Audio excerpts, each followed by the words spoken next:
রমজান মাস special হিসেবে তেল ছাড়া ভীষণ মজাদার দুটি রেসিপি নিয়ে হাজির হয়েছি আমি আজকে।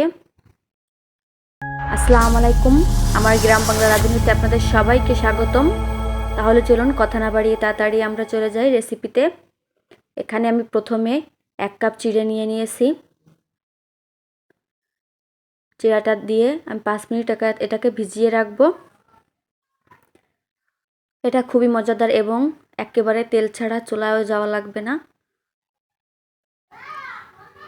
এই পর্যায়ে আমি চিড়েটাকে ভিজিয়ে নিয়েছি এবং কিছু ফল কেটে নিয়েছি। এখানে আমি নারকেল নিয়েছি এবং ডালিম, কলা এবং বেদানা নিয়েছি এবং টক দই। এই সব কিছুই আমি এর মধ্যে মিক্সড করব। আমি এখানে সামান্য একটু লবণ দিয়ে নিলাম। লবণটা দেওয়ার পর আমি নারকেলগুলো দিয়ে দিব। এবার আমি ফলগুলো দিয়ে দিব। খুব শর্টকাটের মধ্যে রমজান মাসে তেল ছাড়া রেসিপি। এক ভাইয়া কমেন্ট করেছিল, আপু তেল ছাড়া রেসিপি দেন। রমজান মাসে আমরা তেলের নাস্তা খেতে খেতে বিরক্ত হয়ে যাই, এই কারণে তাই আমি এই দুটো রেসিপি করেছি আপনাদের জন্য। এখানে আমি টক দইটা দিয়ে দিলাম। আপনারা এখানে মিষ্টি দই ইউজ করতে পারেন, কোনো সমস্যা নেই। এখানে কিন্তু আমি কোনো চিনি অ্যাড করিনি। এই নারকেল এবং এই ফলে এবং টক দইতে যতটুকু মিষ্টি আছে সেই মিষ্টিটাই যথেষ্ট, কারণ রোজা থেকে আমরা অতিরিক্ত মিষ্টি কিন্তু খেতে পারি না একেবারেই। এই দেখুন, এই পর্যায়ে কিন্তু আমার এটা তৈরি করা হয়ে গেছে। এবার আমি জাস্ট ডেকোরেশনের জন্য কিছু বেদানা এবং আঙুর কেটে রেখেছিলাম সেটা দিয়ে দিব। এটা খুবই সুন্দর দেখতে, যেমন সুন্দর খেতেও অনেক বেশি বেশি মজা। একবার না খেলে বুঝতে পারবেন না, খুবই ভালো লাগে এটা খেতে। রমজান মাসে আমরা অনেকেই তেলের জাতীয় খাবার পছন্দ করি না। এক ভাই, বললাম ইয়াসিন তার নাম, সে ভাই আমাকে কমেন্ট করেছে যে আপু তেল ছাড়া রমজান মাসে আইটেম দেখান। তাই আমি প্রথম এই আইটেমটা দেখালাম। আমি আপনাদের একটু খেয়ে দেখাচ্ছি কতটা সুন্দর হয়েছে।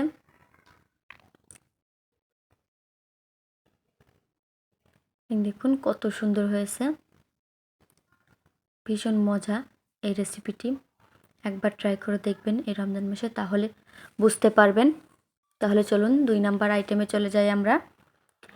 এখানে আমি 2 নাম্বার আইটেমে 2টো গাজর, একটা শসা, 2টো শসা নিয়েছি আমি, একটা লেবু, একটা টমেটো এবং 2টো পেঁয়াজের কলি আর সামান্য একটু ধনেপাতা আর একটা ডিম সেদ্ধ। আমি এখানে অল্প একটু বানাবো, এই জন্য একটা ডিম সেদ্ধ নিয়ে এসেছি। আপনারা 2টো ডিম সেদ্ধ নিতে পারেন বা 4টাও নিতে পারেন, কোনো সমস্যা নেই। এবার আমি এখানে সব সবজিগুলো কেটে নিব এক এক করে। এটাকে এক প্রকার সালাদও বলতে পারেন এবং রোজার মাসে তেল ছাড়াও একটা সুন্দর মজাদার রেসিপি বলতে পারেন। কারণ রোজার মাসে কিন্তু আমরা তেল ছাড়া রেসিপি অনেক বেশি পছন্দ করব, কারণ আমরা তো সবসময় তেল জিনিস খাই। কারণে সারাদিন রোজা থাকার পর অনেক বেশি ক্লান্ত হয়ে যাই আমরা, তেল ভাজা পোড়া খেতে খেতে অনেক বিরক্ত হয়ে যায়। তাই এই সালাদটা এবং এই রেসিপিটা হলে আমাদের অনেক বেশি ভালো হবে। একবার ট্রাই করে দেখবেন, খুবই ভালো লাগবে। আমি এখানে এক করে সবগুলোই কেটে নিচ্ছি। এখানে আমার 3 প্রকার কাটা হয়ে গেছে আর 2 প্রকার বাকি আছে।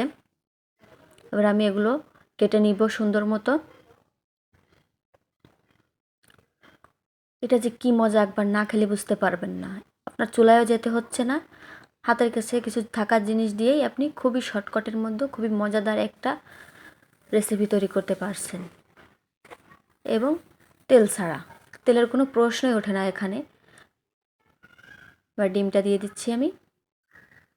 ডিমটা কিন্তু অবশ্যই দিতে হবে, ডিমটা না দিলে কিন্তু একেবারে টেস্ট লাগবে না। এবং লেবুটা, এই দেখুন লেবুটা আমি এরপরে চিপিয়ে দিয়ে দিচ্ছি। আমি এখানে বড় একটা লেবুর 1/3 1 অংশ দিয়েছি, 4 ভাগ করে আমি 1 ভাগ দিয়েছি। সামান্য একটু চিনি ফ্লেক্স দিচ্ছি বা শুকনো মরিচের গুঁড়া। আপনারা এখানে এটা স্কিপ করতে পারেন, যারা ঝাল খেতে পছন্দ করেন না তাদের দেওয়ার প্রয়োজন নেই। এখানে আমি হালকা কালো গোলমরিচের গুঁড়ো দিয়ে দিলাম। এটাকে দিয়ে সুন্দর করে মিক্সড করে নিব। এই দেখুন কত সুন্দর হয়েছে। এটা দেখতে যেমন সুন্দর, খেতেও অনেক বেশি বেশি মজা। একবার না খেলে বুঝতে পারবেন না, খুবই খুবই মজাদার একটা রেসিপি। আমি খুবই শর্টকাটে অল্প সময়ের মধ্যে এই রেসিপিটি তৈরি করে ফেলছি, দেখতেই পারছেন তৈরি করে বানিয়ে ফেলছি। আপনারা একবার তৈরি করে দেখবেন। সামনেই রমজান মাস, রমজান মাসে এই সালাদ কিংবা এই রেসিপিটি একবার তৈরি করে খেয়ে দেখবেন, খুবই ভালো লাগবে। আমার গ্রাম বাংলার রাঁধুনিতে আপনারা যারা নতুন অবশ্যই আমার চ্যানেলটি সাবস্ক্রাইব করবেন এবং লাইক কমেন্ট শেয়ার করবেন এবং পরবর্তী যে ভিডিও দেখতে চান কমেন্টে লিখবেন। আসসালামু আলাইকুম, ভালো থাকবেন।